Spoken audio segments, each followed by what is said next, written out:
Assalamu alaikum, dear brothers and sisters. I'm your host Kazim Ismail, and welcome to another episode of They Ask You, brought to you by Blessed Tree Media. I would like to begin today by sending the Imam of our time and thereafter you all Kushali Mubarak on the birth anniversary of Imam Hassan al-Askari alayhi wassalatu wassalam. In today's episode, we will be discussing the relationship between Iman and Taqwa, where we'll be using Quranic teachings to help us explore this topic. To help us delve further into this intriguing discussion, we are honored with Shaykh Afzal Merali. Sheikh Afzal Merali is the manager of the Islamic Education Department of the World Federation, where he oversees internal tabligh within the Khoja and English-speaking world, digital tabligh, research work, and translations and publications. Originally from Tanzania, he moved to the UK at a young age, starting from the age of 16. He has been doing Hawza studies for almost 2 decades and is fluent in 7 languages. He studied in the Hawzas of Lebanon and Qum, reaching the level of Ba'ath al-Kharij in Islamic jurisprudence and its principles, whilst also specializing in Quranic sciences and tafsir, and the methodology of tabligh. He has a master's degree in Islamic studies from Middlesex University, where his thesis was titled Muslim Minorities, the Ideal Islamic Community Center. Sheikh Afzal also has vast experience in the media, in which he worked for 6 years. He has been an active muballigh globally for the past 10 years in English, Arabic, and Gujarati, and is a teacher at the Hawza Ilmiya of England. Since his appointment as IE manager in 2021, a new 5-year IE strategy was formed, and the department was witnessed an exponential increase in activities related to digital tabligh through the Blessed Tree Media social media channel, publications, courses, and soon the establishment of the Islamic Education Research Center. Shaykh, Assalamu alaikum, how are you? Wa alaikum salam wa rahmatullah. Alhamdulillah, I'm fine. How are you doing, brother? Alhamdulillah, alhamdulillah. Before we start, I'd like to remind the audience that you can drop any burning questions you may have for our guest by using the chat box. You can find Blessed Tree Media on YouTube, Instagram, and Facebook. Please do leave us any comments, questions, stories, or reflections you have had on any of these social media pages. Also, if you didn't manage to tune into last week's episode, you can watch it on our YouTube channel, Blessed Tree Media. Without further ado, let's begin with our first question. So, Shaykh, to start, we know that tafsir means to interpret the meanings of the words and verses of the Holy Quran and disclose them. However, how many different types of tafsir are there? Bismillah ar-Rahman ar-Rahim. Alhamdulillahi Rabbil Alameen. Bari al-Khalaiq ajma'in. Ba'ath al-Anbiya wal-Mursaleen. ثم الصلاة والتم التسليم على المبعوث رحمة للعالمين سيدنا مولانا أبي القاسم المصطفى محمد وعلى آل بيته الطيبين الطاهرين المعصومين لا سيما بقية الله في الأرضين روحي وأرواح العالمين لتراب مقدمه الفداء. First of all, I would like to start, before answering, I would like to start by extending my congratulations as well to our respected viewers, to our community, to the Imam of our time, Imam al-Hujjah, Ajalla Ta'ala Farj al-Sharif, especially at the 4, on the occasion of the wilada of our 12th, of our 11th Imam, Imam al-Askari, Salamullahi alayh. With respect to the question you've asked me, the types of tafsir, when we want to, first of all, delve into this really interesting subject related to the first of the sources of Islamic knowledge that Allah subhanahu wa ta'ala has provided us, which is the book itself, as a manifestation of the message, as a khulasa of the message that has been sent down to all of humanity throughout the course of history, according to the intellectual maturity that continued to develop over the course of centuries and millennia. How do we deal with this final scripture that Allah subhanahu wa ta'ala has promised to protect from any batil, any distortion, ila akhirih? First of all, we have to understand the fact and accept the fact that this book, on the one hand, Allah subhanahu wa ta'ala has revealed it in clear Arabic form. That is to say, the language that is used, the very words that have been used, these are the same Arabic words that were spoken by the people of the time, according to the language of the people of Hijaz, as opposed to the other Arabic dialects that existed. For example, the dialect of Taym, or the dialect of the Yemenis, the Himyar tribe, for example, or the dialect of the Basris, etc. Allah subhanahu wa ta'ala sent it within the Hijazi dialect. How do we understand this Quran? The interesting fact is that Allah subhanahu wa ta'ala, the way that He has formed the words of the Holy Qur'an, these words themselves, the way the phrasing has been sent forth, this is where the miraculous aspect of the Holy Qur'an lies. It is not just in using those individual words. Those words were the very man-made words that existed during that time. The very first level or the first type of tafsir, although that started when the Arabs were slowly conquering, or I would say they were moving out of their original geography, and they were moving out, for example, going to meet other people and engaging with others, like the Byzantines, like the Persians, like, for example, the Abyssinians, and in addition to that, the Egyptians, the ancient Egyptians, etc. They were slowly moving away from the language. They were forgetting the meanings of the words. So the first type of tafsir that started was the tafsir which is known as tafsir mufradat al-Qur'an. That is to say, the tafsir that explains the words of the Holy Qur'an on an individual level. The Holy Prophet Muhammad sallallahu alaihi wasallam, he prayed for Ibn Abbas that Allah subhanahu wa ta'ala grants him the understanding of the meanings, and especially even the esoteric inner batini meanings of the Holy Quran. Now, Ibn Abbas himself, he also had a methodology. It wasn't the fact that the Holy Prophet actually prayed for him to be given this knowledge immediately now to descend upon his heart, just like that. But the Holy Prophet prayed for him to have the tawfiq of understanding these. So he started by learning from the Prophet and Amir al-Mu'minin alayhi salam. And secondly, also, he had that fervor, that enthusiasm to continue to learn about all of the words from the Holy Quran. So one of the riwayat that is mentioned, it says that Ibn Abbas, there was a word. Now, if my memory serves me well, I believe it was Ibn Abbas, that he didn't understand the meaning of the word fatir. When Allah subhanahu wa ta'ala says fatir as-samawati wal-ard, he didn't understand the meaning of the word fatir until it says two Bedouins came and he heard them quarrel with each other about a well. One was saying, Ana fatartul bi'r. So it belongs to me. I was the one who dug, who created the well. So it belongs to me. The other one says, Na ana fatartuha.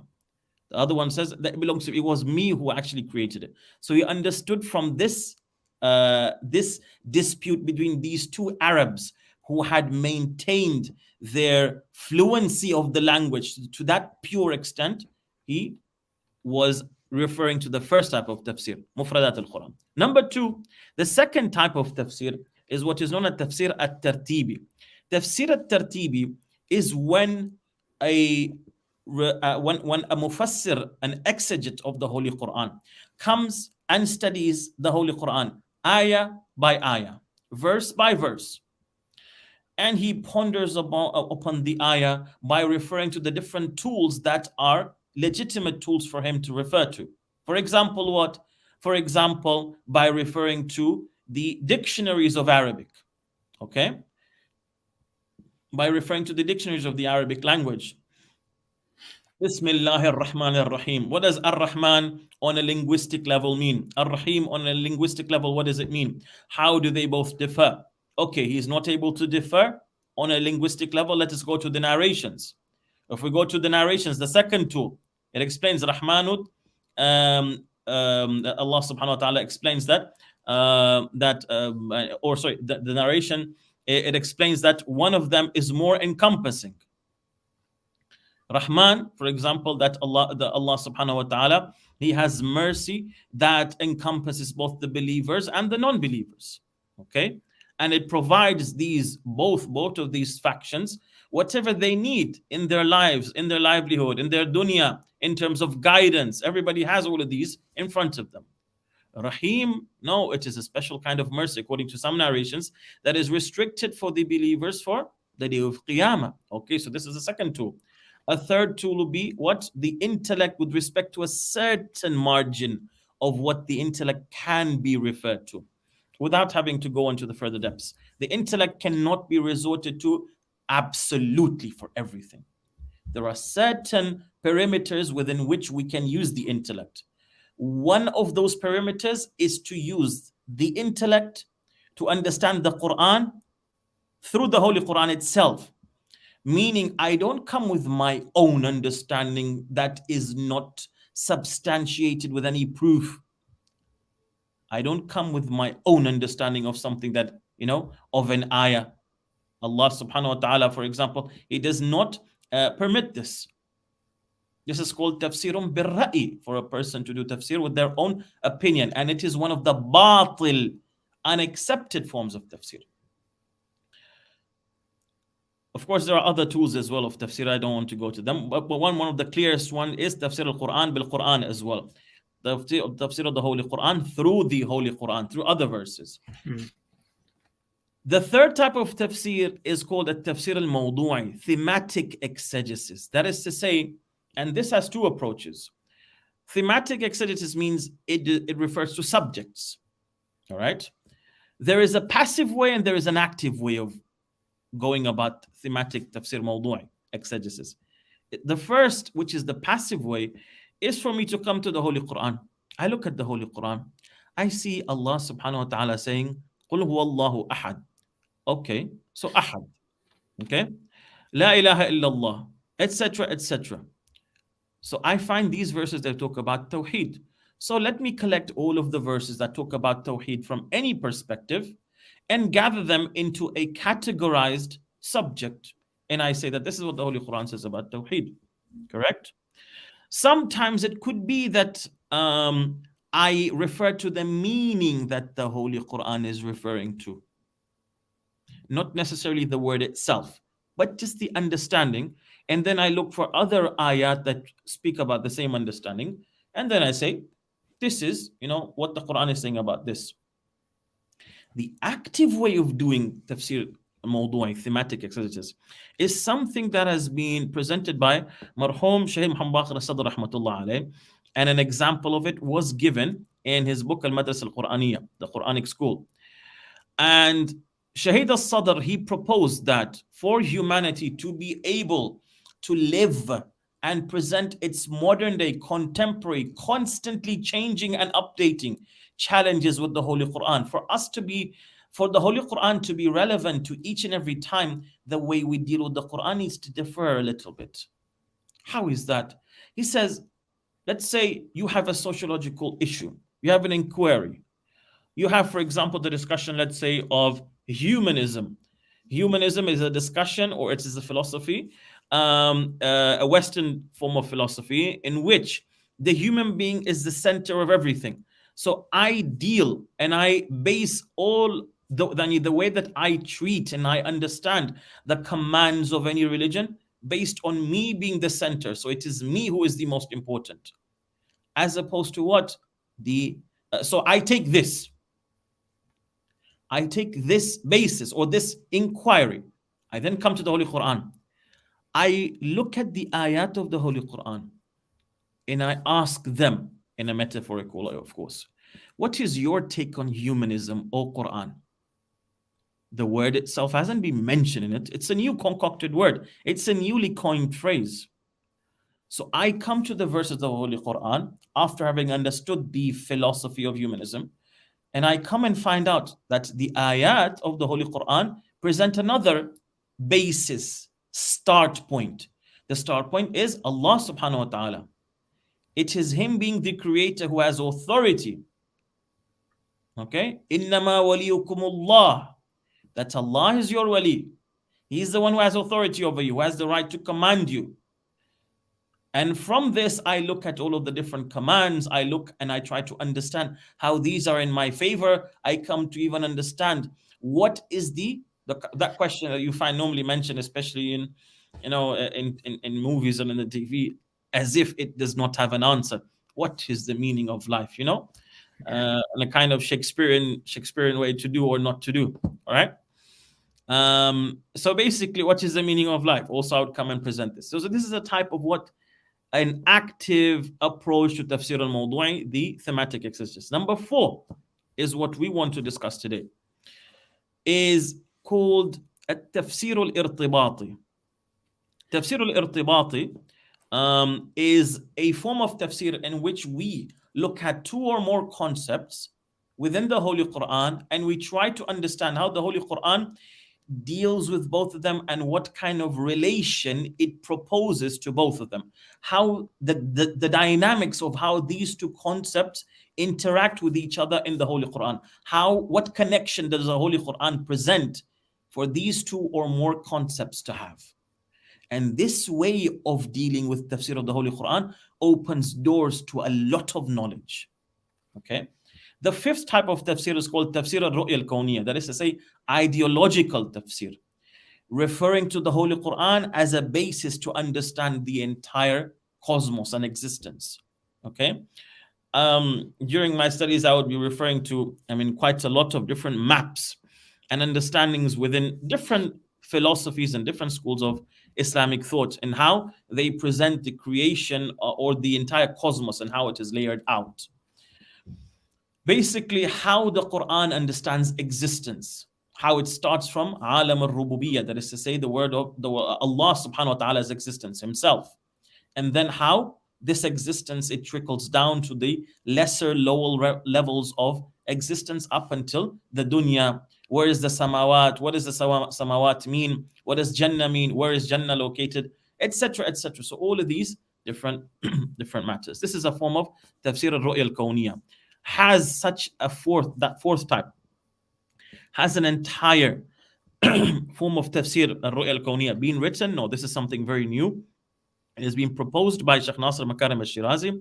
The fourth as well, it has been theorized by Shaykh Nasr Makarim al-Shirazi in a more clearer way. That is to say, the connective or correlative tafsir al-Irtibati. Yes. Thank you, Shaykh. Could you expand on correlative tafsir and how, because this will link into our discussion today, and what is meant by correlative tafsir? So now, correlative tafsir over here, as I explained, you take two or more concepts. Sometimes it could be that you are looking for those specific words to be mentioned in the Holy Quran. And I would humbly suggest that this is where the beginning point should be. You want to do tadabbur of the Holy Quran. Me as a person living in London, okay? Let us open the Holy Quran. I know how to read the Holy Quran. I can make out some of the words. I can distinguish them in the sense that if I were to see wattaqu, yattaqun, muttaqun, I understand that these come from the same root word. Amanu, aminu, mu'minun, alladhina amanu. I also make out that these, for example, mean the same thing. Or as-salat, yusallun, sallu, aqimu as-salat. Okay? In addition to what? Yuzakkun, yatazakka, zakat, etc. I also am able to make out these words. What I do is that I come to the Holy Quran. Let me collect all of these words that refer to the root words, or that any of the derivations that come from these root words. Like, for example, salat and zakat. Let me gather all of these verses, and then let me just start by reading them. Okay? Let me start by reading them from different angles, in terms of ajr, in terms of what is the commands given to the mu'mineen, etc., etc. So I come and I look at two or more concepts and basically how they are related in the Holy Quran. Thank you, Shaykh. Just while you were answering that, a question came in from Brother Arif Herji. Assalamu alaikum wa rahmatullahi wa barakatuh. Who are the greatest proponents of tafsir irtibai today? Is it Shaykh Makarim? So, like I mentioned, Shaykh Nasr Makarim al-Shirazi is amongst the proponents of this form of tafsir, which I personally saw in his muqaddimah, that is to say, in his introduction to Tafsir Nafahat al-Quran, which incidentally is a form of tafsir mawdu'i, and it is one of the first complete tafsir mawdu'is to a certain extent that I've seen. And it's a really useful one, even though the majority of his focus, or a huge amount of his focus, is on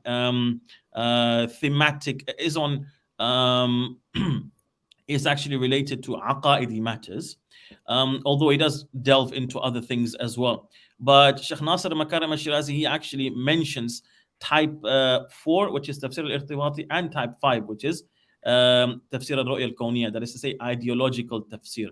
So he is one of the people who mentions that. Okay, thank you so much, Shaykh. No problem. And today we're going to shed some light on two concepts, namely Iman and Taqwa, and the relationship between them in the Qur'an.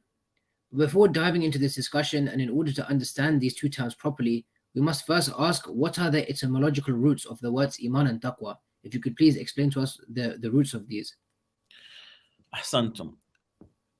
First of all, before mentioning the meanings themselves, let us look at the words Iman and Taqwa in terms of how many times they've been mentioned in the Holy Quran.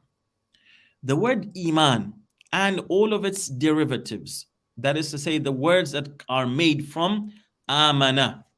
So this could include Amanu, Aminu, Yu'minun, Aminu, okay, the imperative believe, Mu'minun, Alladhina Amanu. These have been mentioned in the Holy Quran 881 times. So you could imagine how important Iman is. This just gives you an indication as to how much emphasis has been put on this. This must be something that is really important, correct? Secondly, with respect to taqwa, which is considered to be a something, of course, as we'll come to find out, it is related as well to Iman, in a certain way. But how many times has taqwa and its derivatives been mentioned in the Holy Quran? Wattaqu, yattaqun, qu, muttaqun, muttaqin, the same thing. These have been mentioned 258 times in the Holy Quran. As for the etymological linguistic definitions of this, Iman is defined as believing in Allah subhanahu wa ta'ala and all the teachings of the Prophet of Islam, which according to the Shi'as, it includes belief in the divine appointment of Amir al-Mu'mineen alayhi salam and the Imams, the 12 Imams after him. Iman is considered to be a state of stability vis-a-vis that you believe in, that which you believe in. As a result, Iman, it means something for your heart not to falter, for your heart not to shake. Your Iman does not shake. It is only when your Iman is thabit, is established, is firmly rooted, considering what you believe in. This is where you are called a mu'min. When the Arab Bedouins, they came to the Holy Prophet and they said that we have amanna, we have believed. The response of the Holy Quran immediately say, no, you have not believed, okay? Because that has some prerequisites, that considers a certain state of heart. No, what you have done is entered the folds of Islam, that you have believed in Islam, Aslam. As for God-wariness, it has been defined as protecting oneself from disobeying Allah subhanahu wa ta'ala's commands and anything that may cause him to become displeased with the person, to protect yourself. It comes from waqiya, waqa, for a person to protect, to guard, to keep a certain perimeter, a safeguard. And this is done. So how do I protect myself from Allah's anger and disobedience? By obeying and abiding by the obligatory, carrying out the obligatory and leaving the forbidden. No, furthermore, to become a muttaqi, I also stay away from and refrain from the doubtful, the shubuhat. Okay, I'm not sure whether this is halal or haram. It's not that, okay, khair, inshallah. I refer to the narration, that is the basic primary level, that whatever you doubt about whether it is halal or haram, consider it to be halal. For a muttaqi, you will say, no, as long as I'm not 100% sure that this is halal, I'll stay away from it. For a normal person, this is halal for you to consume. Of course, with some caveats. And it shouldn't be related to, for example, meat or etc. Okay? Furthermore, rather, it's even for a person to stay away from certain permissible things which may have no benefit. Like, for example, what? Constantly cracking jokes. All right? Because what does it do? It takes away your self-dignity amongst people. People won't take you seriously anymore. There is a certain level of accepted humor mentioned and applied by the Ma'sumin salamullahi alayhim. Okay, I mean, for example, in just as I say, just to enlighten the atmosphere a little bit. Once the Holy Prophet sallallahu alaihi wasallam, it was known that the Holy Prophet would not extend his feet in front of anybody. Okay, it seems that maybe, again, he's a human being, the fact that maybe the sitting had extended, the gathering had extended so much, right? It had prolonged so much that the Prophet's feet were aching him a little bit. His knees were aching him a little bit. So look at what he does. He tells his companions, he extends one foot, okay? And he tells his companions, who can tell me what this foot of mine looks like? So one of them started to say, MashaAllah, it looks like one of the trees of Jannah. It looks like, I don't know, this holy thing or this beautiful thing. It looks like that. It looks like that. Beautiful, beautiful things. Then the Holy Prophet extended his other foot. It says it looks exactly like this foot. All right. So again, this in itself, within a certain perimeter, it is accepted. So basically, anything further than that, a person would refrain from. So this is the linguistic understanding of what these two concepts they mean. Thank you so much, Shaykh. And of course, there are many references to the muttaqeen in the Holy Quran. But if we zoom in on one, in the beginning of Surah Al-Baqarah, Allah refers to the muttaqeen. How should we interpret this verse in light of this discussion? Ahsantum. Now, this is going into the meat of the discussion itself. First of all, if we were to look at the current layout of the Holy Quran, now when I say the current layout, it's important to understand that the Quran that was gathered by Amir al-Mu'mineen sallallahu alayhi, the layout of the surahs was different. It was based on the tartib of nuzul. Okay, that is to say, the tartib, the sequence of revelation. Although currently, and again, this to a certain extent, it was under the supervision of Amir al-Mu'mineen, that during the time of the third Khalifa, the current sequence of the Holy Quran that we have amongst us, of course, the verses are in the same order. Okay, the current tartib that we have Surah Al-Fatiha, and then we have Surah Al-Baqarah. Now, if we're to look at Surah Al-Baqarah itself, Allah subhanahu wa ta'ala starts with what? Alif Lam Mim. Correct? Bismillah ar-Rahman ar-Rahim. Alif Lam Mim. Yani, correct.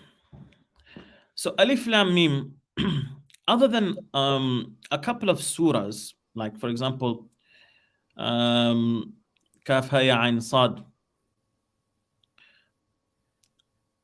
we find that in the majority of occasions, wherever one of the cut-off letters, al-huruf al-mutaqatti'a, are mentioned, okay, we find that the verse that follows it is normally related to the Holy Quran.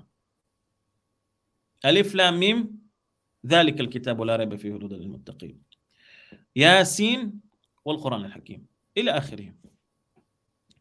Now, Allah starts in this surah by explaining what the book is itself, correct? And from this, I will relate it to what initial first relation we can find between taqwa and between iman. We find Allah subhanahu wa ta'ala explains that this is the book, there is no doubt in it. A guidance to who? To the God-weary. Who are the God-weary? Who believe in the unseen, who maintain the prayer, and spend out of what we have provided for them, and who believe in what has been sent to you, and what was sent down before you as well, the previous scriptures in their original form, and are certain of the hereafter. Those follow their Lord's guidance, and it is they who are the felicitous. Correct. Now, we find, of course, to start off, the word book is used. So Allah is defining what this scripture is. It is a book. What does a book refer to? It is an essence. It is a scripture that has information. It has knowledge. But what are the characteristics of this scripture that has knowledge? Firstly, it has no doubt in it. So whatever in it is certain. It does not have any conjectures. This is considered to be a sifa dhatiyya of the Holy Quran. Correct? This is considered to be what? an essential attribute of the Holy Quran. The first is the reality. The essence itself is it's a book. What are its essential traits? The first is that it does not have any doubt in it. Its information is confirmed. Number two, it is a book of guidance. Okay? Hudan lil muttaq. It's a book of guidance. So the instructions and the commands and the message in it, if you follow it, you'll become guided towards the truth, towards perfection, etc. This is considered to be a sifa fi'aliyya of the Holy Quran. That is to say what? It is considered to be an action-related attribute of the Holy Quran. Similar to Allah subhanahu wa ta'ala when He describes Himself in Surah Al-Fatiha. Bismillahir Rahmanir Rahim. Okay? Allah starts by mentioning Himself, Allah, the That itself. And then, of course, Allah subhanahu wa ta'ala continues to explain other of His attributes. Correct? In the Holy Quran, the Surah Al-Baqarah, it starts by explaining the reality of the book. Coming to the muttaqeen, what is this initial relation? We find that Allah subhanahu wa ta'ala refers to a certain criteria for who a muttaqi is. Okay? The surah itself says, this person believes in the unseen. So what is the unseen? Okay? We find during these days that there are certain people who go about with a certain maybe misunderstanding of the word ghaib, okay, the unseen, and ilm al-ghaib and al-ittila' ala al-ghaib, which is to say to have a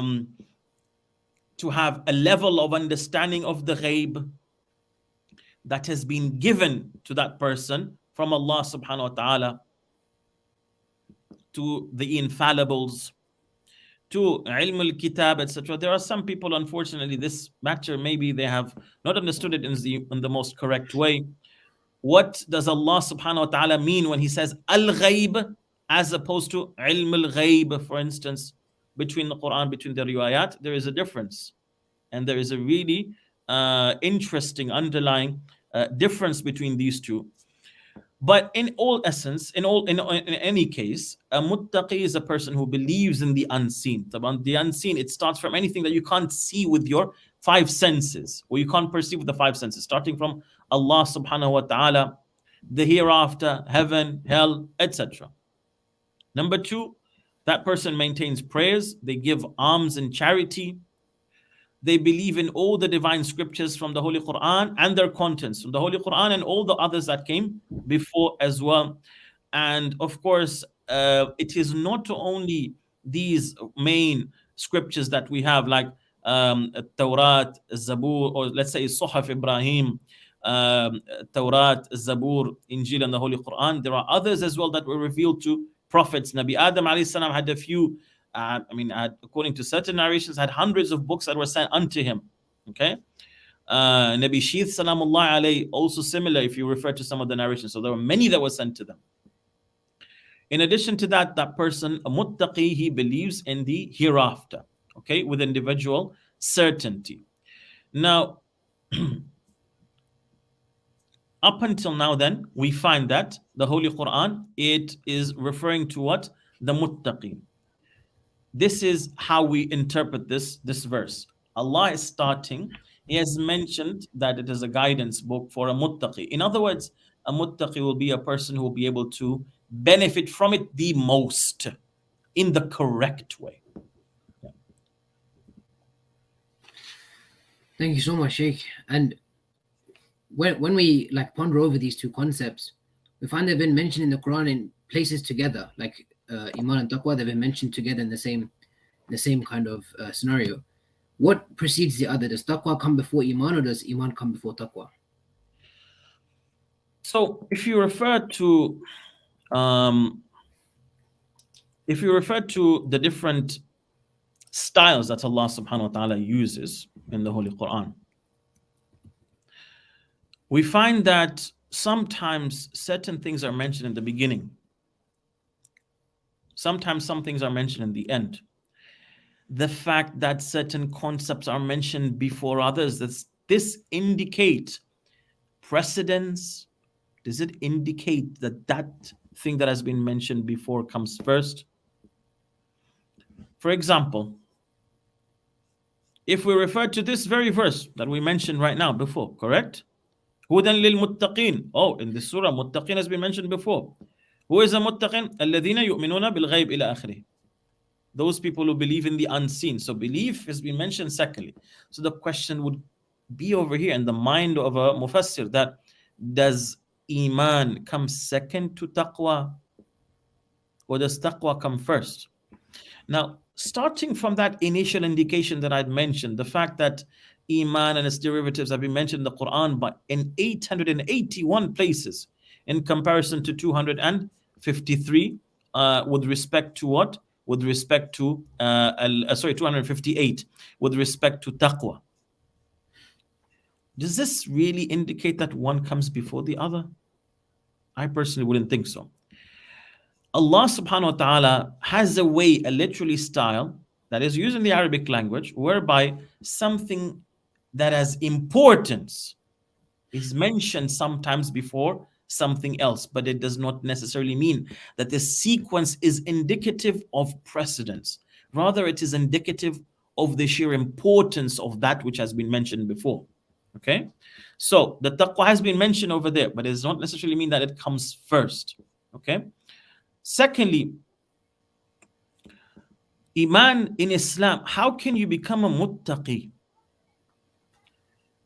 Before learning about Islam, before learning about the tenets of Islam, before practicing its teachings, you can't automatically become a muttaqi before having profound understanding in these, without having the belief itself, that spiritual belief itself, without having that. So it has to start with this. Okay, how will you be able to fear the punishment of Allah subhanahu wa ta'ala in the hereafter before understanding Allah subhanahu wa ta'ala, before understanding his attributes, his divine justice, the hereafter and its qualities, the nature of the day of judgment, the accountability, hell, heaven? Okay, it's belief in these and the spiritual and metaphysical effect of this belief. Yes, what you believe in, it impacts your soul, right? What you believe in, this I'm emphasizing, whatever you believe in with conviction, it has an impact on your soul. Rather, I say something more, it has an impact on your face. It will have an impact on the way you look. It will have an impact on the way you dress, and then the way that you handle yourself and you deal with your affairs. So it will have an impact on you. If you have a bad heart, it will show on your face, it will have an effect on your soul as well. So starting off, that initial sparkle, that spark, it needs to start with understanding all of these matters and believing in them. This, and also actions based on this, they lead you towards what? They lead you towards God consciousness. They lead you to God wariness. So after I believe, having understood, I believe now with conviction, and I act according to that belief, my actions, my thoughts, my belief, these will have an impact on my soul. And as they have an impact on my soul, slowly, my awareness and perception of Allah subhanahu wa ta'ala will increase.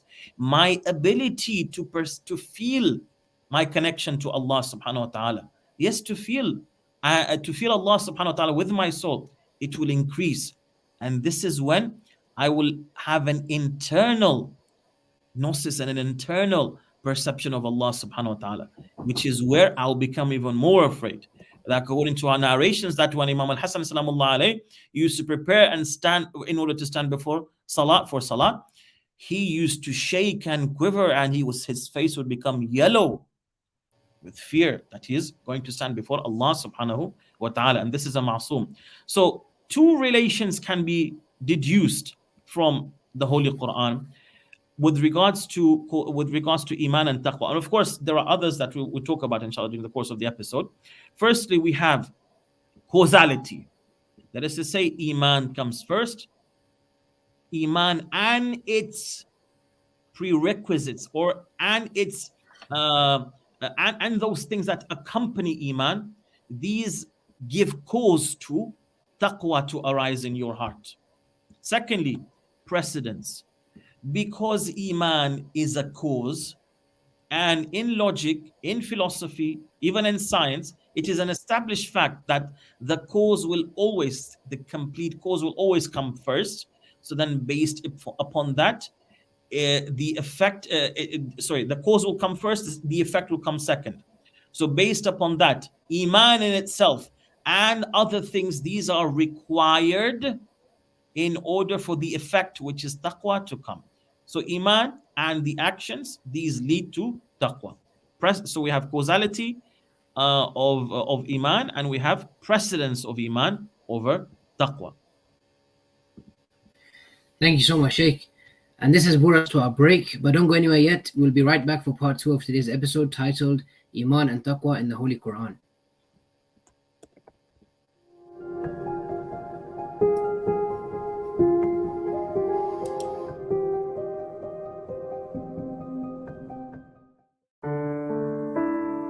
Extreme winter conditions are beginning to take hold in some of the poorest, most vulnerable communities.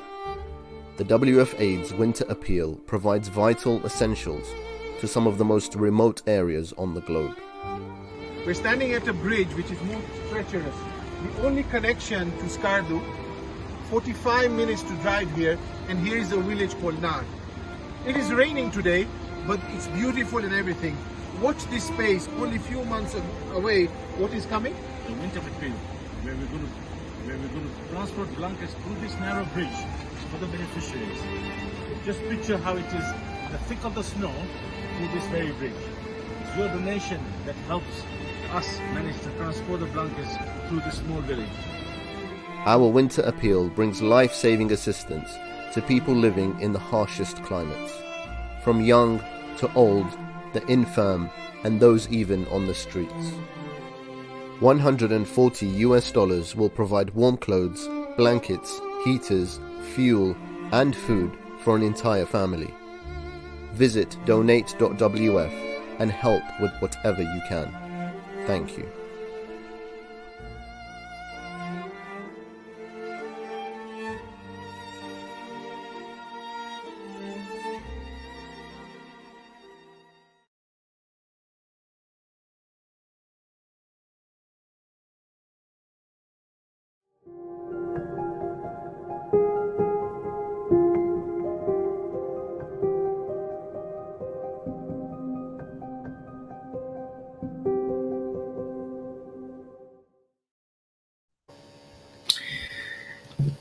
Thank you so much for staying with us, and welcome back to part 2 of your show, They Ask You, where we will continue our discussion on the relationship between Iman and Taqwa.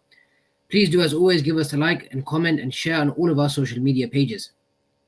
So coming swiftly back to you, Shaykh Afzal, in the Quran, what is a person called to have faith in, and what about are we called to be wary? What are we to be wary of, and what are we called to have faith in? Ahsantum.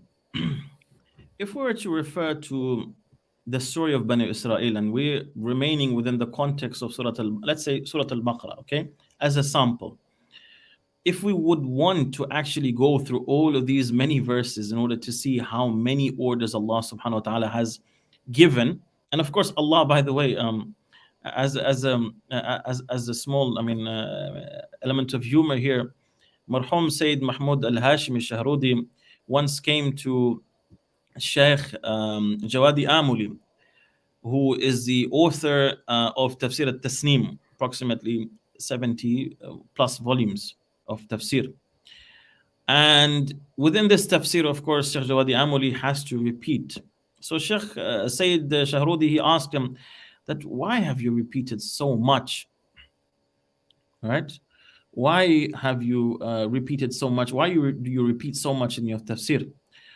Shaykh Jawadi Amuli told him, my Sayyid, it's your Lord who has repeated things quite a lot. It's Allah subhanahu wa ta'ala who's repeated things.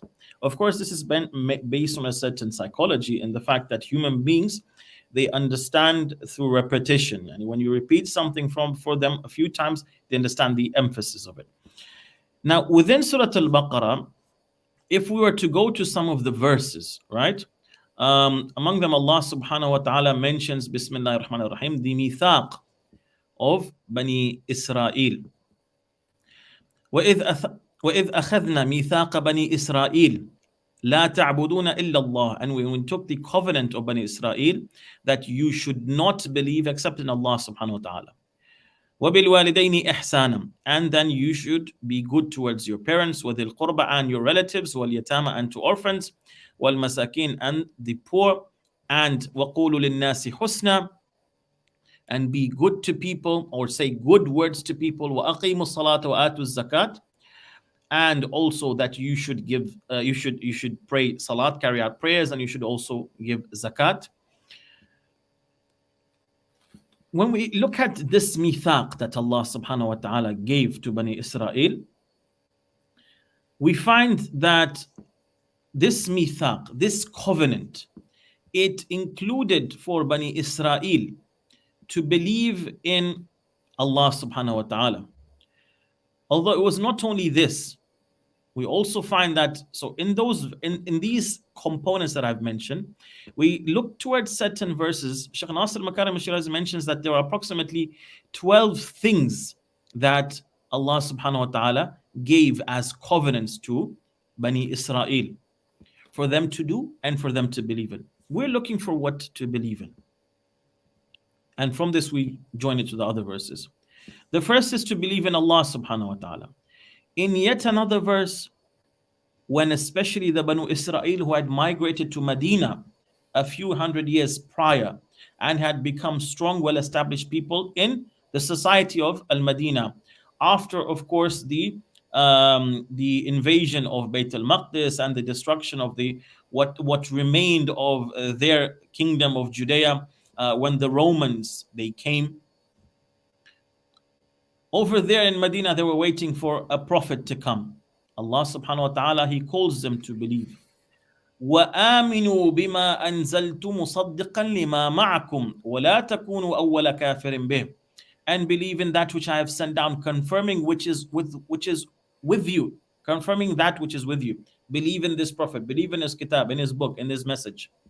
And do not be the first ones to deny it, just like the mushrikeen. وَلَا تَشْتَرُوا بِآيَاتِي ثَمَنًا قَلِيلًا. And do not sell my signs for a small gain, and be wary of me. وَإِيَّايَ فَاتَّقُونَ. And be wary of me. Wary what? Wary of me. So now here comes this question, all right? That what have we been called to believe in? What is a person called to have taqwa with regards to? This is actually called the mawdu', the muta'allaq of iman and the muta'allaq of taqwa. What do we have to believe in? What do we have to fear? This is another way of looking at how the dynamics of the relations between these two concepts are in the Holy Qur'an. We find knowledge is quite, knowledge and of course then belief, it is quite a broad matter. When I say, for example, okay, knowledge in itself in general, and I compare it to what? To divine justice. I can have knowledge of science, I can have knowledge of theology, of Islamic beliefs, etc. Whereas divine justice will apply to what? A limited set of subject matters, such as for what? For example, divine justice, it will apply to how much Allah subhanahu wa ta'ala entasks me to abide by. This will be ruled by a principle which is what? Which is Allah only entasks an abd, a servant, to abide by those things he has knowledge of, he has the ability of carrying out, not more than that. لا يكلف الله نفسا إلا وسعها. So I find that knowledge is far wider. Divine justice is related to a few sets of things. But Iman in the Holy Qur'an, what do I need to believe in? Indeed, the faithful are those who have faith in Allah and His Apostle. So Iman, Allah and the Prophet. Number two, who believe in the unseen. Okay, the unseen. So I have to believe in the unseen. Thirdly, the message of the Holy Prophet and the message of the previous apostles, and who believe in that which in what was sent, what has been sent down to you, and what was sent down before you. All right. Number 4, the book, the Qur'an. Those to whom we have given the book follow it as it is, or as it should be followed. They have faith in it. What else? The last day. They have faith in what? The last day. God's signs, ayati. Okay. When those who have faith, I'm reading actually quote, I'm just the translations of the verses because shortness of time. When those who have faith in our signs come to you, say peace to you. Furthermore, so that they may believe in what? Liqa illah. So that they have belief in the encounter with their Lord. So on the day of Qiyamah, it's not only that I'm going to be processed per se by the angels. There is also to face Allah subhanahu wa ta'ala on the day of Qiyamah. What else? The prophethood of the prophets, not only their messages or their scriptures, but even their prophethood as well. And also what? Amongst the things that I have to believe in, the final hour in the day of judgment. What do you know? Maybe the hour is what? Maybe the hour is near. Those who do not believe in it ask you to hasten it, but those who have faith are apprehensive of it and know that it is true. So here we understand that in order for a person to be a mu'min, he has to believe in these matters. Now over here I'm distinguishing one thing. These are what you have to believe in. And of course this is not an exhaustive list. What are the signs of a mu'min is something else. When you believe in it, how does this translate in your character and in your demeanor? This is something else. Okay. What about the subject matters of God-wariness? What should I fear? According to the Holy Qur'an, Allah subhanahu wa ta'ala says, the day of judgment and one's loneliness, whereby we will be hostage to our own deeds and our own doings. Beware of the day when no soul will compensate for another, neither any intercession shall be accepted, nor any ransom shall be received from it, nor will they be helped. Number 2, Allah's justice. And be wary of Allah so that you may be felicitous. Now when we say to be wary of Allah, do I have to be wary and God-fearing of Allah's mercy? Of course not. Allah has mercy on me, I should love that mercy. It shouldn't be I should be afraid of that mercy. It doesn't make sense. Rather, I should fear Allah subhanahu wa ta'ala's mercy. I should fear His justice. I should fear His justice, His punishment, His wrath. Number 3, the fire of hell. Beware of the fire of hell, which has been prepared for the faithless. Number 4, divine trials. And fear a fitna, a trial, that will not strike only those who have wronged amongst you exclusively. And know that if you were to, of course, this is an explanation. And know that Allah is severe in penalty. When severe? If I were to fall in that fitna, in that trial. Number 5, fear of transgressing against the limits set by Allah subhanahu wa ta'ala. I should fear of doing the wrong because of what impact it will have. O Prophet, when you, meaning Muslims, divorce women, divorce them for the commencement of their waiting period and keep count of the waiting period. And fear Allah, your Lord. Do not turn them out of their husbands' houses, nor should they themselves leave during that period unless they have committed a clear immorality. That is to say, don't force them out. Now, today things are different. Maybe in the society, when a divorce happens, maybe she will leave. But you should not force them out because there is a wisdom behind it. This is the limit set by Allah. They cannot be forced out because even during the iddah period, she is considered to be a wife and you have to pay her expenses and everything.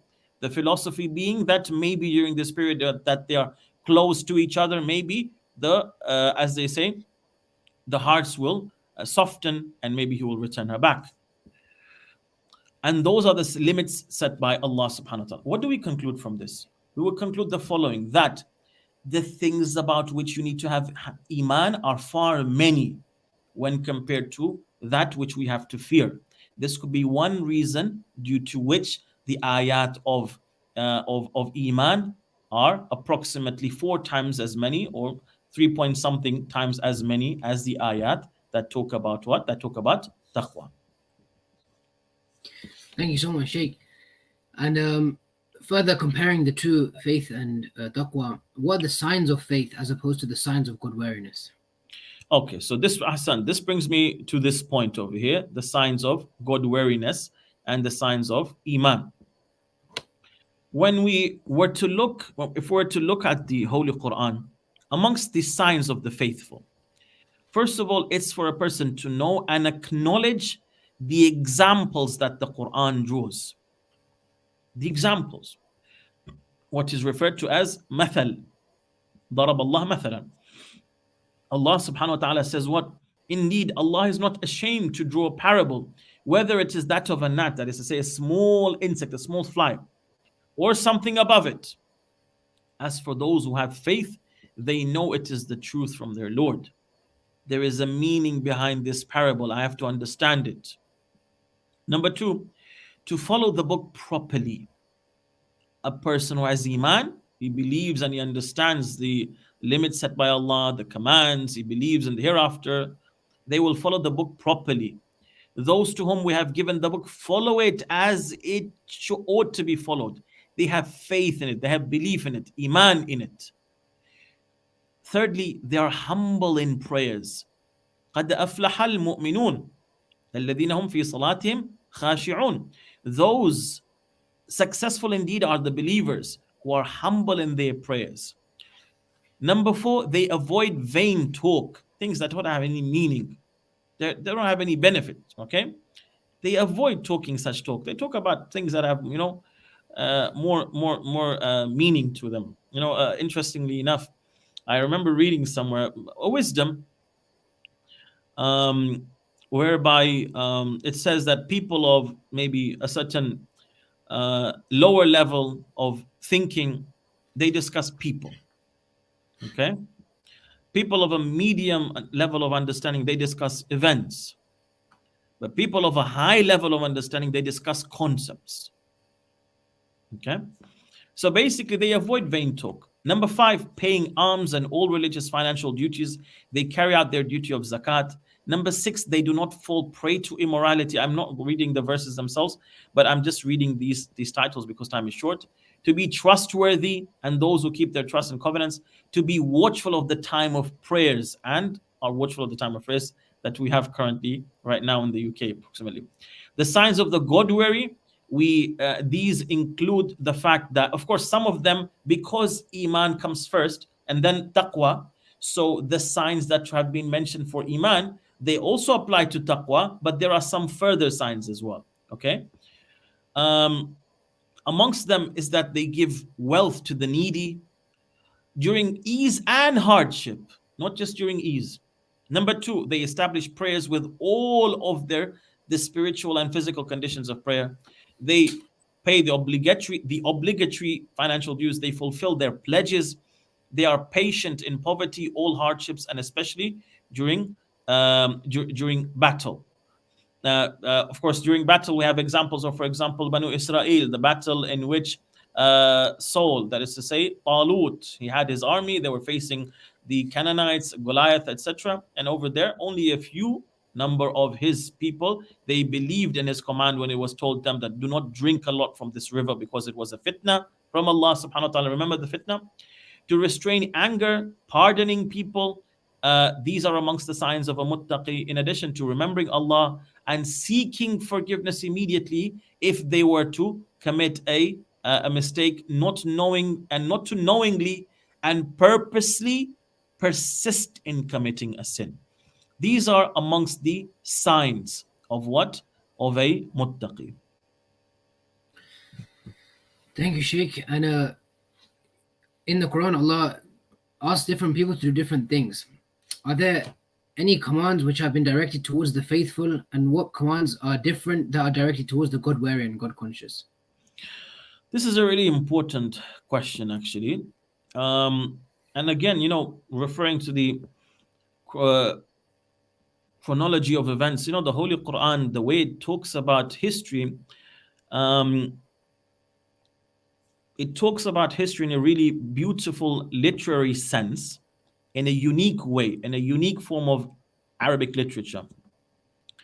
What I found is that, in my humble observation, Allah subhanahu wa ta'ala tends to mention, first of all, the most important flashes of an event, does not go into all of the smaller details. Secondly, Allah subhanahu wa ta'ala, in many places, He uses what is known as al-ahd al-dhihni. Al-ahd al-dhihni, it means that He refers to those points of reference that are there in the memory, those which you know about, which a people may know about, or it is the job of the Prophet or the Imams alayhi salam to explain to you what that refers to. And it may only be mentioned in a couple of words in the verse itself. So before answering immediately that question, let me just mention this. For example, when Allah subhanahu wa ta'ala refers to in the Holy Quran, when Bani Israel, وَلَقَدْ جَاءَكُمْ مُوسَى بِالْبَيِّنَاتِ, and Musa had certainly brought to you clear proofs. ثُمَّ اتَّخَذْتُمُ الْعِجْلَ مِنْ بَعْدِهِ وَأَنْتُمْ ظَالِمُونَ, and then you took the calf in worship after that while you were wrongdoers. So I would ask the question again, what I was saying. Nabi Musa alayhi salam, what was all of those bayinat? This verse doesn't mention all of those clear proofs. Doesn't mention his words, his admonishment, his miracles, etc., the splitting of the sea. Other verses may talk about that. Summarizing. Number 2, and then you took the calf for worship. So what were the circumstances? What happened, etc.? How big was the calf? For example, what was he made of? That is something else. Either other verses or you have to go to the riwayat. In essence, the Holy Quran refers to a chronology of the history of Banu Israel from the time of Nabi Ibrahim alayhi salam, okay, up until the time of the Holy Prophet, until the revelation of the Holy Quran. You're talking about 1,600 years of history of Banu Israel. Again, within those concepts. But what during this time, we find that there have been a lot of commands, some that seemingly are directed to the story of Bani Israel, but they apply to everybody. Okay? And this is one way of also seeing how do these concepts relate to each other. As for the mu'mineen, the Quran commands them, first of all, to seek help. Isti'ana. Wasta'inu. Isti'ana. What? In observing the obligations and prohibitions of faith through spiritual energy. How do I get that spiritual energy? Bis-sabri was-salat.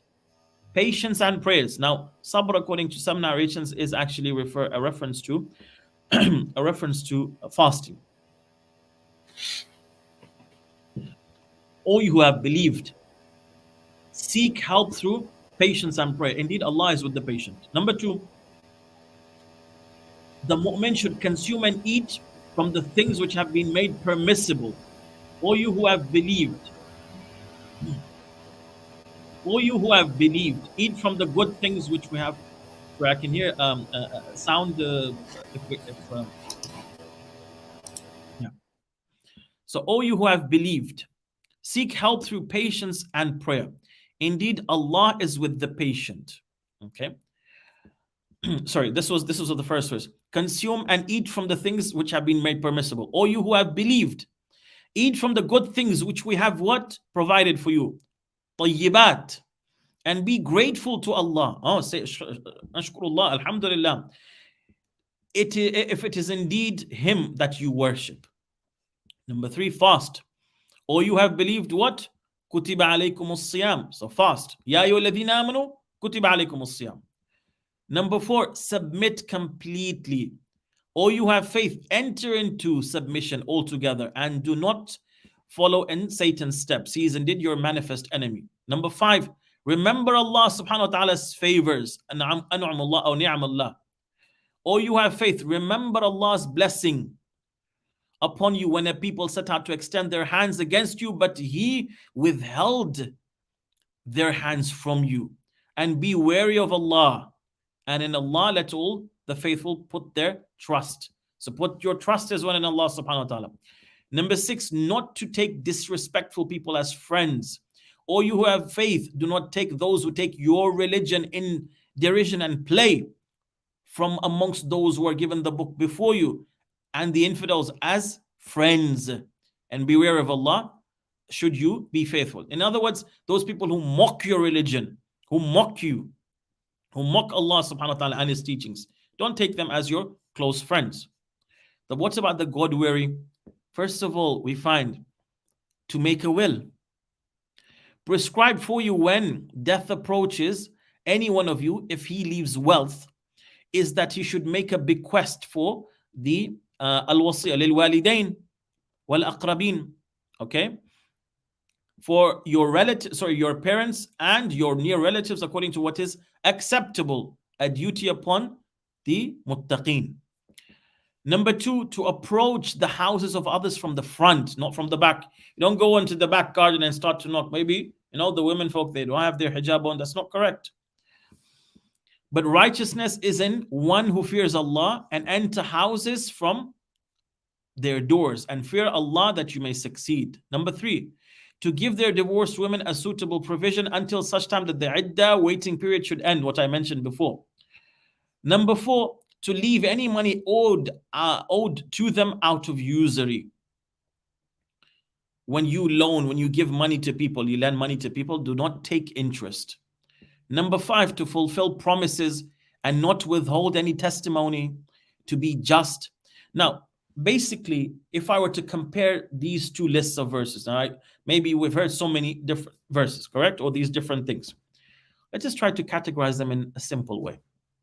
What is observed between the commands that have been directed towards a mu'min as opposed to a muttaqi is that the obligations to the faithful include some of the basic and most obvious obligations, such as prayers and fasting. Okay?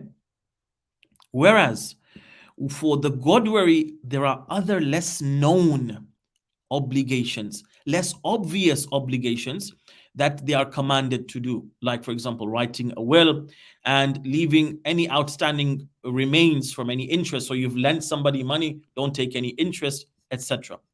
So these are amongst the commands that have been given. This is one way of distinguishing between these two. In other words, what has been obligated for the muttaqi is higher, and it is with regards to things that require further self-control and restraint as opposed to the iman, the mu'mineen. Thank you so much, Shaykh. And this was the last question. Do you have any final comments you would like to conclude with? Jazakumullah. First of all, I'd like to thank yourself and inshallah our dear viewers. To conclude, this is one way of doing tadabbur of the Holy Quran. But again, when we do this tadabbur, don't come about and say that this is the final message of the Holy Quran about so-and-so issue. No. When we want to understand that, we go to the exegetes, we go to the scholar, we go to the commentators, and we say what they say, the ulama. Although this does not mean that I cannot try to ponder over the Holy Quran. Tadabbur has been open for everybody. Number 2, this topic itself, it is something that is a work in progress, in the sense that if we were to refer to the Holy Quran, there are other concepts that are really similar and close to taqwa, like for example khashya, like khawf, faza', rahba. All of these are similar to taqwa, are similar to this fear. How do they relate with iman? Secondly, if I were to look at the chronology of the verses that were revealed, if I were to compare the Makki verse and the Madani verse, how much of Iman related verses do I find in the Makki period as opposed to the Madani period? And what about Taqwa? How many verses are related to Taqwa that have been mentioned in Makki verses as opposed to the Madani verses? This would give me a further understanding as to the fact that this is a developing matter. In addition to that as well, I would also need to further scrutinize what is the difference between al-mu'min or mu'minun as mentioned in the Holy Quran or al-ladhina amanu, because the commands or the understanding of this, according to our mufassirin, is a bit delicate. There is a slight subtle difference between al-mu'minun or a mu'min and alladhina amanu. When Allah says alladhina amanu, there's a certain difference. So these are all things that also require further discussion and further exploration. But with this, inshallah, I would like to end by thanking again yourself and also all of the team at Blessed Tree Media, and also our respected dear viewers. Wassalamu alaikum wa rahmatullah. Thank you very much. Thank you so much, Shaykh. And unfortunately, at this point, we have come to an end to our show. I would like to thank you, Shaykh Afzal, for gracing us and enlightening us with your precious time, knowledge, and experience. I'm sure the audience, as well as I, have taken away a lot from this interesting episode, and inshallah, we can develop and build upon our faith and taqwa. We're also grateful for the rest of the hardworking team behind the scenes for facilitating this live show. And last but certainly not least, I would like to thank you, the viewers, for dedicating your Sunday afternoon and tuning into the show. And also, please do leave some comments and queries for us. Jazakumullah khair to all of you. If you like today's show, fear not. Inshallah, we will have another one lined up for you next week. So please tune in for that at 4 p.m. UK time on the Blessed Tree Media YouTube channel. As always, please do follow us on social media on Instagram, Facebook, and YouTube to see any shows or upcoming events. All of our ads are at Blessed Tree Media, and give us a like, comment, and share. This is Kazim Ismail, and this is Blessed Tree Media bidding you farewell. Wassalamu alaikum wa rahmatullahi wa barakatuh.